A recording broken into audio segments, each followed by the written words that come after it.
First Sunday of March 2024, mid-60s today. High pollen count. I got a cop behind me, hang on. It is 3/3/24, boys. We are down to the Sweet 16 in the D3 basketball tournament.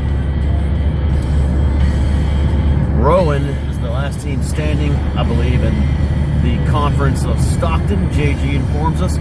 But we got three Virginia teams still standing in the 16. We got the Christopher Newport, I think they're the Eagles, Hampton Sydney Tigers, and your Randolph-Macon Yellow Jackets. And we got three ODAC teams remaining: Hampton Sydney, Randolph-Macon, and the Guilford Quakers. So just a little wrap up last night's featured presentation. Omen IV, The Awakening, 1991. Starring Michael Woods, Faye Grant, Asia Vieira, Michael Lerner, Don S. Davis, Duncan Fraser, among others, including Martin Cummins as Drifter, who was in Friday the 13th Part 8, Jason X Manhattan, 1989. I paid attention to his short, quick scene in Omen IV yesterday, and I noticed he was with the dog at the very beginning. He's standing there with the dog when Delia's running down to the road, and then the dog chases her. He runs away from Martin Cummins, the Drifter.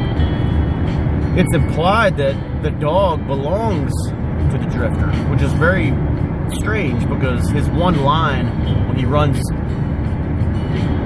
after it tackles and saves Delia, his one line is, "What have you done, you dumb dog?"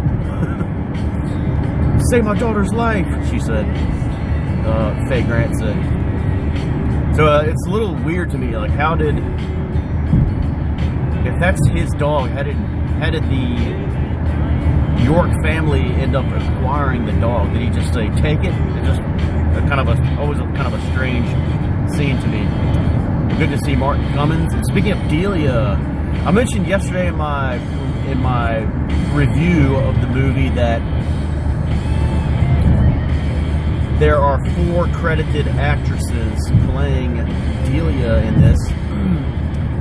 There's actually 5 actresses, but the infant Delia is not credited at all. I don't know if anyone knows who that baby was that played Delia, but it has a pretty good bit of screen time.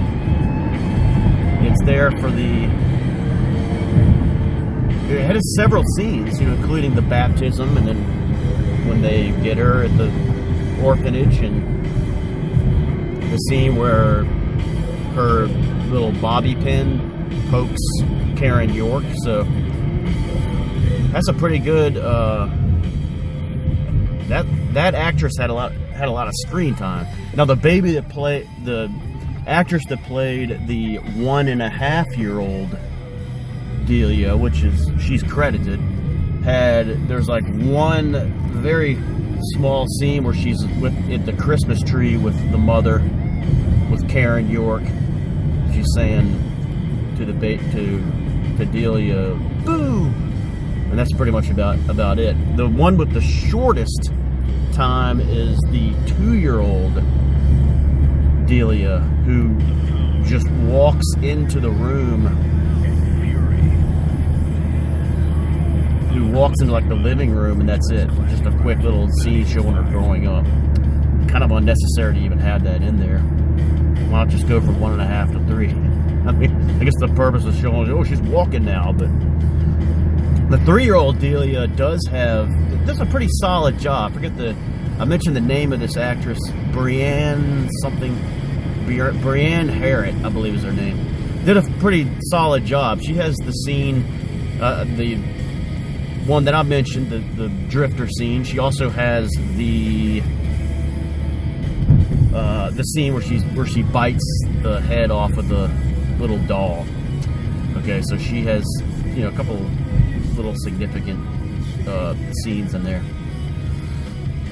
And then, of course, you have Asia Vieira, who plays Delia. She's just such a wonderful actress. She did such a great job in that movie. So there's actually 5 Delias in the film. But again, about the nanny. So the thing I was thinking about, the nanny that I didn't like at all, the whole crystal healing and astrology and tarot reading and light and all that stuff.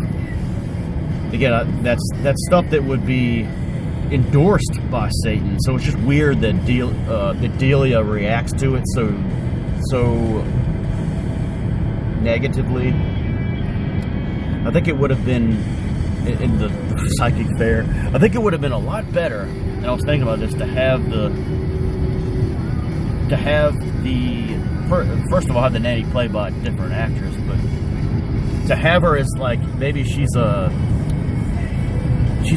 Christian, she's a Sunday school teacher with little children, let's say, but she's not outspoken about it, but Delia senses it, and she's real, she doesn't like her. Maybe she comes across her working on a Sunday school lesson or something, and she grabs her book and throws it on the ground, like her Bible or whatever, and then maybe she invites Delia to some kind of function with children. It doesn't have to be at a church, but some kind of church-like function, maybe outdoors, some kind of Easter egg hunt or something, where there's all these little booths and stuff, instead of the psychic fair, where there's a real Christian type of atmosphere there, and then Delia freaks out over it. I think that would have been a lot more effective and, you know, believable. But because in Omen 1, when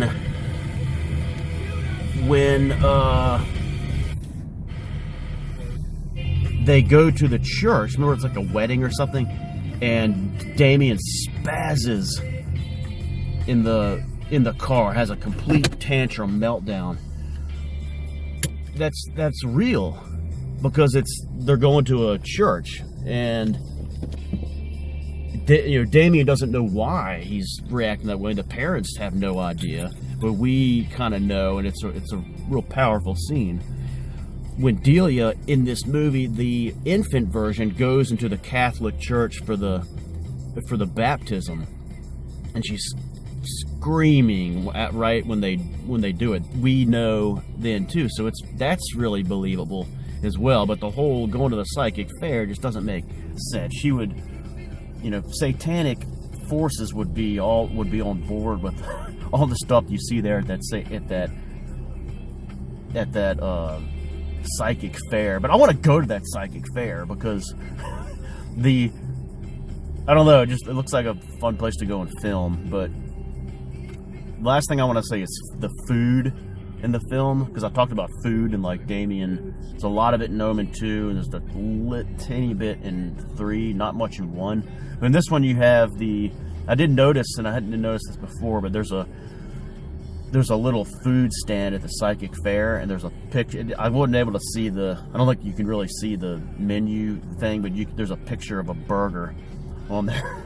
So there's that, and there's the eggs that Delia drops, and then there's also some food in Felicity's trailer.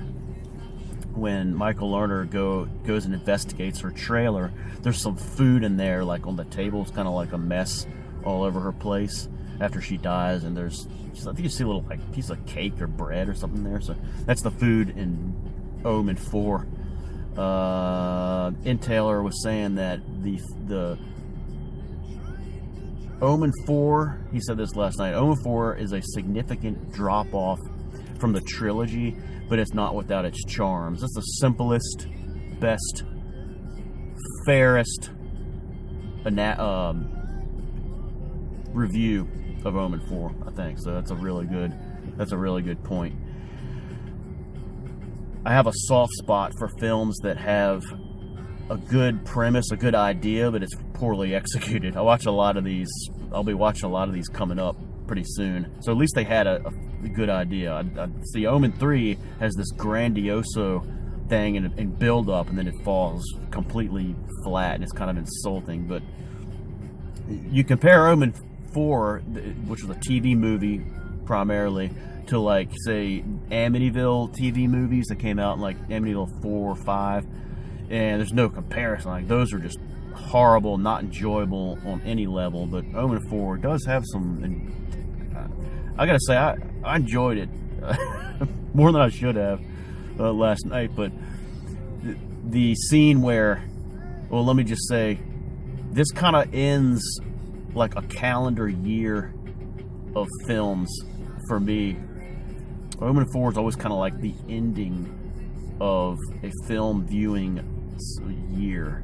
When you get to the end, there's kind of like, there's going to be a little period before we get to like, of just kind of watching insignificant films before we get to, say, it'll be the lead off film of the new season, the new year of films. It's going to be something like Terror at Red Wolf Inn or April Fool's Day, something that's kind of spring break related. At the end of towards the end of the film, when Faye Grant, Karen York, played by Faye Grant, talks to the priest, played by Duncan Fraser, she says, "Let me have a minute alone here in the church there," and there's the Mother Mary and Jesus, and it made me think about the little chapel here at the hospital. It made me think, yeah, I gotta go rob the hospital tomorrow. So that's what I'm gonna go do, boys.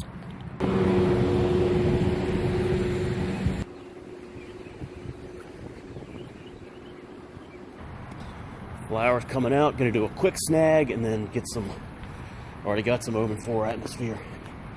Here we go.